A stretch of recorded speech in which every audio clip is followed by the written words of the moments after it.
Agora, que tipo de desafios? Dá alguns exemplos assim. São desafios pensados que tenham o potencial de determinados desfechos. Por exemplo, você apresentar para o participante o desafio de fazer uma determinada travessia. Isso pode envolver alguma habilidade técnica, mas também precisa envolver habilidades interpessoais, as pessoas negociarem, resolverem conflitos e tudo mais.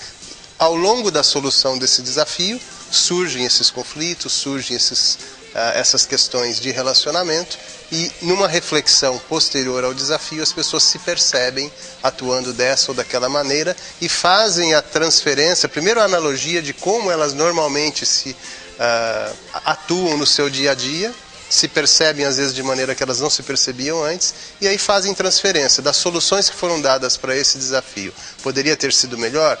O que eu posso transferir desse aprendizado para o meu dia a dia na empresa, na minha vida particular? Ana e Thiago, o Helder falou em máscaras, né, que as pessoas acabam perdendo as máscaras, se despindo das máscaras que elas usam no cotidiano. Vocês tinham essa preocupação, né, de mostrar quem vocês eram de fato, né, o que vocês pensavam, quem eram vocês, ou de uma certa forma as câmeras acabavam intimidando? Não, todos estavam preocupados em não criarem conflitos no começo, né? Para todo mundo era melhor não criar conflito, não sei se por causa da televisão, para aparecer como sendo a ovelha negra, mas aos poucos todos foram tentando interagir. Mas o que eu achei mais interessante é que mesmo após os conflitos, todos tiveram a humildade de avaliarem a sua posição, repensarem as suas atitudes em prol do grupo. Acho que esse foi brilhante dos dois lados. Na verdade, eu achei que foi uma coisa um pouco natural. Não me passou pela minha cabeça se eu estava mostrando quem eu era ou não. Foi uma coisa... Mas o fato de você ter que se apresentar, mostrar a sua personalidade verdadeira, se é um grupo que não te conhece, do time... Não me incomodou não, em me mostrar ou que tinha câmera ou não. Na verdade, foi uma coisa muito mais tranquila em relação a isso do que eu imaginei. Rodrigo? No primeiro programa, vocês tiveram que identificar em vocês os pontos fortes e fracos. Foi difícil fazer isso? Eu acho que isso é uma coisa que a gente já tem um pouco preparada na cabeça, quais são os nossos pontos fortes e fracos, meio um chavão.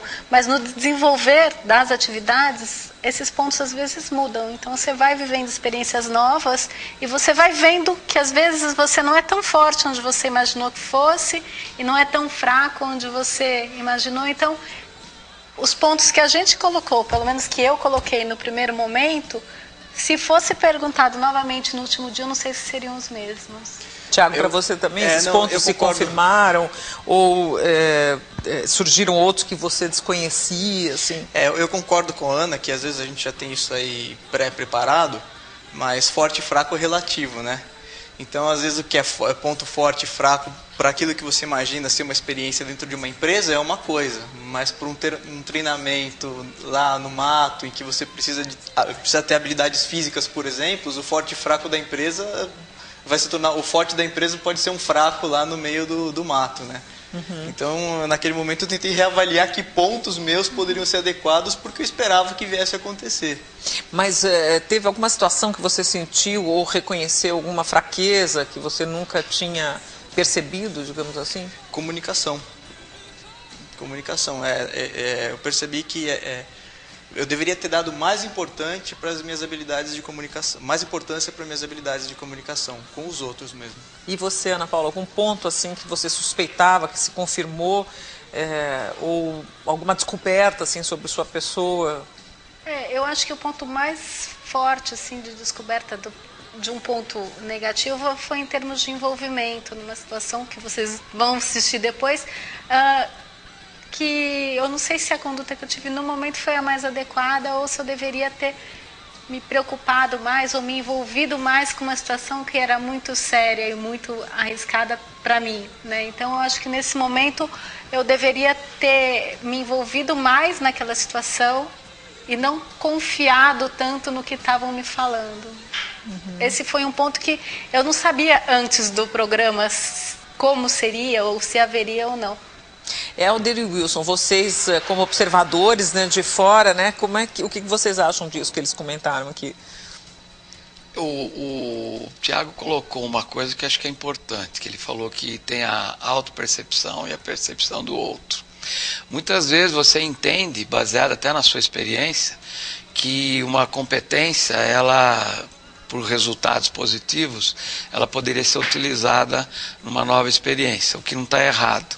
Mas no momento que você tem outros fatores humanos envolvidos, né, a diferença de outras pessoas e visões diferentes, isso pode ser potencializado ou pode ser um ponto de conflito. Então, muitas vezes, eu diria que nessas atividades que a gente viu em outdoor, ela não gerou tanto conflito exatamente porque eles não se conheciam tanto.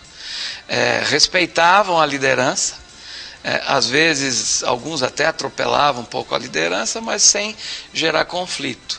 E a própria questão da pressão do tempo, que vocês tinham que entregar dentro de determinado tempo, poderia ser bem ou mal conduzida, dependendo até da forma com que o grupo trabalhou. E às vezes o grupo começa errado, né? Porque ele não se estrutura para buscar esse resultado. E a gente não falou ainda sobre a pontuação, né? Que em todos os desafios as equipes tiveram que dar notas para si mesmas, né? De acordo com as competências exigidas em cada atividade. Eu queria perguntar para a Ana Paula e para o Tiago, como é que foi essa autoavaliação? Foi difícil se autoavaliar? A autoavaliação a gente precisava ter um consenso, então não era uma autoavaliação em grupo. A gente teve momentos que a gente concordou, todos do grupo, momentos que não concordou, e acho que só um momento que a gente não concordou, mas acabou entrando num consenso porque tinha que entrar, mas não houve falar, tá bom, vai, então vamos colocar assim, mas não ficou todo mundo 100% convencido daquela nota. Mas no geral eu acho que a gente tinha condições de se avaliar e de entrar nesse... Um argumentava, o outro argumentava o porquê daquela nota. Eu só me lembro de uma situação que ficou meio... Mal parada, assim, a gente acabou entrando num consenso, assim, então tá, vamos... E na equipe de vocês, Thiago, tinha muita divergência, difícil chegar em consenso? Não, teve divergência também, mas eu acho que teve um aprendizado grande. Que é até impressionante o modo como o moral do grupo afeta a autoavaliação e a percepção do grupo, né? Então, quando acabavam as provas, que era o momento que precisávamos nos avaliar, às vezes a gente saía vitorioso de uma etapa, então estava todo mundo com moral alto, a gente dava nota alta para nós, mas depois o tempo passava, o nível de tensão baixava, a gente tinha uma percepção talvez mais refinada dos erros, né? Então as notas foram mais até sentimentais, e eu não esperava que fosse assim. Sobre o que o Tiago está falando, isso era bem perceptível, que quando a equipe vermelha ou azul ganhavam, a vitória é um indicador, é um forte indicador no mundo empresarial, né? Nós estamos no caminho. Mas se a equipe não tiver essa consciência de como foi o processo, você corre o risco de na próxima meta, no próximo desafio, você se frustrar. Porque você não trabalhou de fato as competências que talvez precisasse ser trabalhada. Lógico, a gente vivenciou, ganhou, comemorou, mas e aí, onde que a gente precisa arrumar? Então, um perigo é você se iludir um pouco, né, com a vitória. A impressão que fica é que a moral e a ansiedade são os dois catalisadores, né? Então, moral elevado faz você hiperestimar tudo aquilo que você faz, e a ansiedade alta faz você ver grandes problemas naquilo que eventualmente é mais fácil do que parece. Uhum. E além dessa nota deles, né, de autoavaliação, vocês também se reuniam, os consultores, com o Mussarella no final do dia para darem notas para as equipes? Cada consultor tinha o seu time, e assim de uma maneira mais equilibrada, né? A gente estava menos envolvido com o processo. Eu diria que nós fomos muito mais críticos, né? Porque a gente observava exatamente qual era o potencial, e nós não tínhamos esse clima que você falou, né, Ana? Eu queria discordar, mas não vou discordar, tá bom, eu